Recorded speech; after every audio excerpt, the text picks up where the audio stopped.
काजल बहुत गरीब थी। वो अपनी माँ के साथ रहती थी और दोनों मिलकर दूसरों के घरों में छोटे मोटे काम करके अपना गुजारा करती थीं। हाँ, आओ काजल, आज का सारा काम खत्म हो गया है। बर्तन भी धुल गए और कपड़े भी। चलो अब जल्दी से घर चलते हैं। हाँ माँ, मुझे भी बहुत भूख लग रही है। जल्दी से घर चलते हैं। मुन्नी भी हमारा इंतजार कर रही होगी। असल में मुन्नी काजल की छोटी सी मुर्गी थी जिसे वो बहुत प्यार करती थी। दोनों माँ बेटी घर पहुंचते हैं और काजल की मुर्गी कूदकर उसके पास आ जाती है। मेरी प्यारी मुन्नी, तूने हमारा बहुत इंतजार किया ना। अब मैं आ गई हूँ।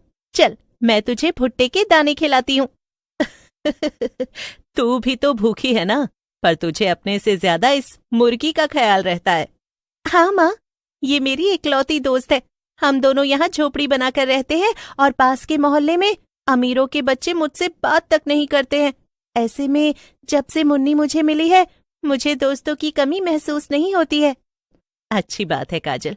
वैसे भी मुन्नी भी तुझसे उतना ही प्यार करती है जितना तू इससे करती है। हाँ माँ, मैं हमेशा इसका ध्यान रखूंगी और कभी भी अपने से दूर नहीं जाने दूंगी। रात हो जाती है और काजल और उसकी माँ सो चुकी थीं। मुन्नी आंगन में सो रही थी। अचानक से एक काला साया आता है। वो एक बहुत ही भयानक चुड़ैल थी। सो रही हो मेरी प्यारी मुर्गी? चलो अब मेरे साथ चलो। चुड़ैल मुन्नी को गर्दन से पकड़ लेती है और अपने साथ ले जाती है। चुड़ैल का अड्डा एक पुराना खंडहर था और वहां बहुत सारी मुर्गियां पहले से कैद थीं। चुड़ैल मुन्नी को ले जाकर उन्हीं के साथ बंद कर देती है। चुप, एकदम चुप। अगर मुझे गुस्सा आ गया ना तो तुम सबको अभी भून कर खा जाऊंगी। तुम्हारी जो 2-4 दिन की जिंदगी बाकी है उसे शांति से जी लो।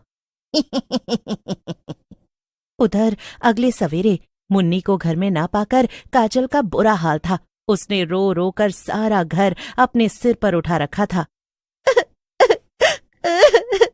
मत रो काजल, मैं तेरी मुन्नी को ढूंढ लाऊंगी। तू रोना तो बंद कर।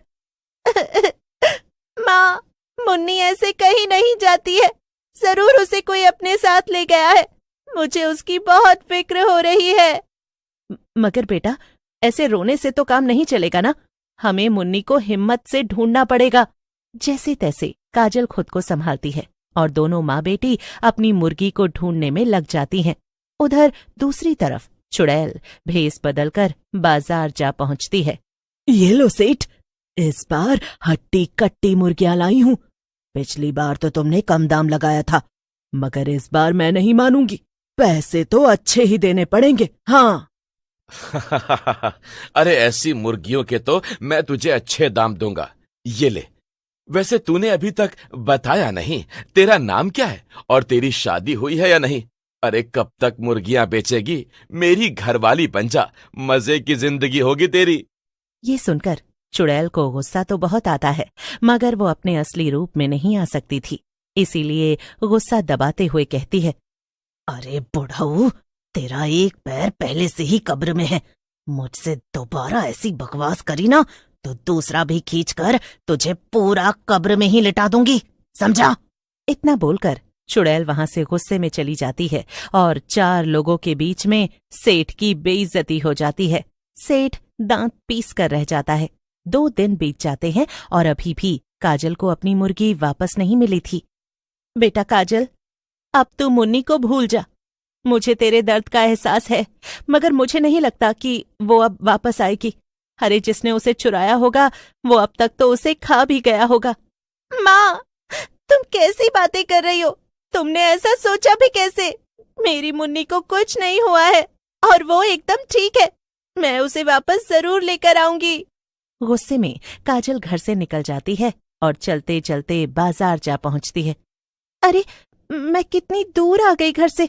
अब वापस जाती हूँ, वरना माँ मुझे बहुत डांटेगी। जैसे ही काजल वापस घर जाने के लिए मुड़ती है, अचानक से उसे कुछ मुर्गियों की आवाज सुनाई देती है। हाँ, मुन्नी, मुन्नी! काजल बिना कुछ सोचे समझे आवाज के पीछे भागने लगती है और वो सीधा सेठ की दुकान के सामने जाकर रुकती है। हाँ, मुन्नी! अरे अरे, कौन है तू लड़की, और यहाँ कहाँ घुसी चली आ रही है? ये मेरी दुकान है, यहाँ कोई मुन्नी शीला नहीं है। वो मेरी मुर्गी। अरे यहाँ बहुत सी मुर्गियां हैं, बताओ तुम्हें कौन सी चाहिए? अरे अच्छा दाम लगा दूंगा, एकदम ताजा मुर्गियां हैं, बहुत स्वादिष्ट बनेंगी। काजल ये सुनकर दंग रह जाती है। कितने बुरे आदमी हो तुम, इन बेचारी मासूम मुर्गियों को पकड़ रखा है। एक दिन मैं आऊंगी और इन सब को बचा कर ले जाऊंगी, याद रखना। काजल वहां से तो चली जाती है, लेकिन अब उसे सेठ पर शक हो रहा था। हाँ, मुझे इस सेठ पर नजर रखनी होगी, इसी से मुझे अपनी मुन्नी का पता चलेगा। हाँ, काजल पूरे दिन सेठ पर नजर रखती है और देर रात को वो देखती है कि एक औरत सेठ के पास एक झोला लेकर आई है। ये ले सेठ, इसमें और मुर्गियां हैं। सेठ झोले में से मुर्गियां लेकर उस औरत को पैसे दे देता है। ये क्या? आखिर कौन है ये औरत और इसके पास इतनी मुर्गियां कहाँ से आ रही हैं? जरूर मेरी मुन्नी को भी इसी ने चुराया होगा।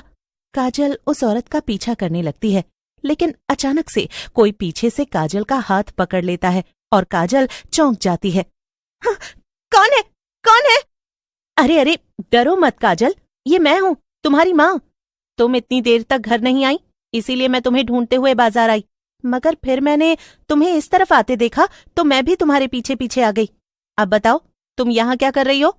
माँ, उस औरत को देखो, मैं उसका पीछा कर रही थी, उसी ने हमारी मुन्नी को चुराया है, मुझे पूरा यकीन है।